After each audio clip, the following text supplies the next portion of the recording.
માણસા તાલુકાના ધમેડા ગામે ક્ષત્રિય સમાજ સંમેલન યોજાયો। સંમેલનમાં સાંસદ સભ્ય, ધારાસભ્ય, મંત્રી તેમજ રાજકીય આગેવાનો એક મંચ પર ઉપસ્થિત રહ્યા હતા। શિક્ષણની સામાજિક, રાજકીય, આર્થિક સમૂહ લગ્નની વાત કરવામાં આવી તેમજ સમાજનું બંધારણ નક્કી કરવામાં આવ્યું। લગ્નમાં જન્મ મરણમાં ખોટા ખર્ચા ન કરવા અને આગામી રાજકીય ક્ષેત્રમાં સમાજ એકતા સાથે રાજકીય વિકાસ કરે તેવી વાત કરી હતી।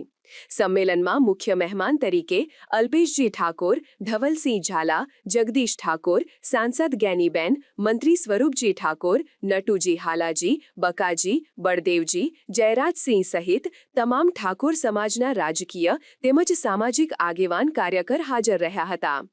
અલ્પેશ ઠાકોર અંગેના ઋષિ બાપુના નિવેદનથી રાજકીય ગરમાવો જોવા મળ્યો હતો।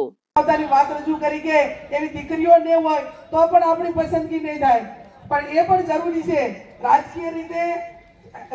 હવે ધારો કે જિલ્લા તાલુકા પંચાયતમાં વતીમાં ચાલે, પણ વિધાનસભામાં લોકસભામાં વતીમાં નથી ચાલવાનું, અને નથી ચાલવાનું એટલે એ પ્રમાણેની દીકરીઓ આપણે રાજકીય રીતે પણ તૈયાર કરવા માટેની આ વર્તમાન સમયની માંગ છે।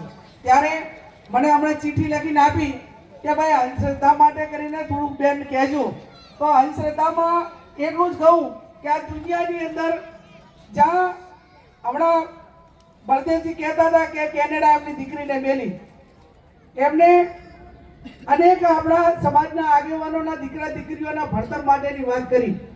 સમાચારની અવનવી અપડેટ જોતા રહો નિખરતા ગુજરાત ન્યૂઝ સાથે। નિખરતા ગુજરાત ન્યૂઝને લાઇક, શેર, સબસ્ક્રાઇબ કરો અને બેલ આઇકન દબાવીને સમાચારની ઝડપી માહિતી મેળવો।